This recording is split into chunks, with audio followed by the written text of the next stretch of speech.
I'm responding to a promise I made a while back to who or whom I forgot. It's about a discussion. My response is an oddcast, not a podcast, an oddcast. It's about how can a displaced dog find its master 1,000 miles away. So my response is not scripted. I have no notes. It's coming fresh from my brain, no preservatives added. So, how does a dog find its way back? There have been cases, I say 1,000 miles, there's more or less. There have been many cases where dogs have found their way back to their master over tremendous distances. They were displaced or separated by accident or whatever. So, how did they do this? And some may say, well, it's his keen sense of smell of a dog. Well, now, we're talking 1,000 miles. How long is that smell, that scent, going to hold up, especially if they've been separated for months? So let's throw that idea out. That's gone. That's no good.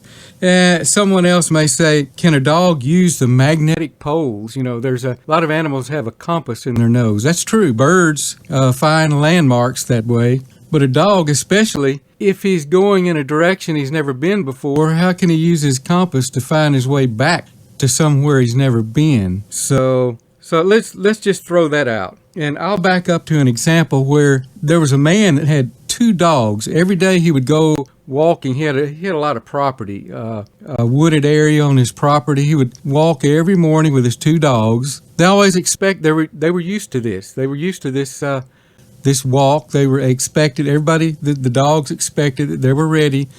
One day, one of the dogs would not go on a walk. The man was ready. One of the dogs was ready to go. The other one stayed back. He was very reluctant. He gave him a look like, you better not go. Don't leave me here. Well, that man very shortly afterward had a heart attack. He made a phone call from his house. Otherwise, he would have been out where he couldn't contact anyone. And he would have died. How did the dog know that this man, his master, was going to have a heart attack? How did he know? Can they see into the future? Can they see into the past? Well, let's suppose that dogs may have that ability.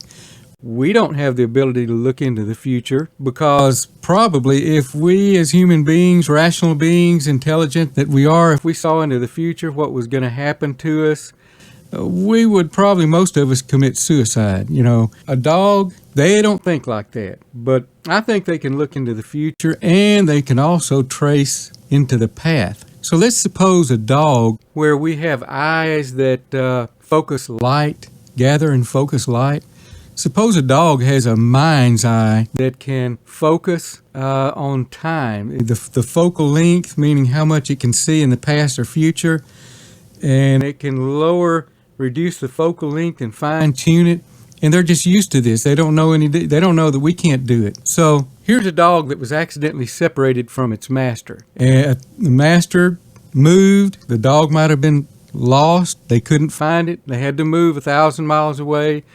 So what does the dog do? It takes its mind eye and focuses on that time, and it starts to go backwards to the last time. It actually sees in its photographic memory a timeline of the last time he saw his master. So he will fix it on that time, then slowly let the timeline in his mind's eye go forward, and he'll start to follow the path his master took and keep following it no matter how long it takes. He'll slow the path down. If he needs to rest, speed it up, following that timeline of being able to see in the past and trace the current event or the events that his master moved to along that time period. He can control that and watch it. And he follows his master all the way to where he currently is. Sounds crazy, doesn't it? Well, what's your idea? You know, dog's sense of smell, the compass in his nose? No. If my idea sounds crazy, what's yours? I mean, come on. I'm not that crazy. It's a good explanation. Now, on my next Oddcast, I'm going to discuss why I believe gravity is a pushing force instead of a pulling force. And I will release that Oddcast whenever I see fit. Have a good day.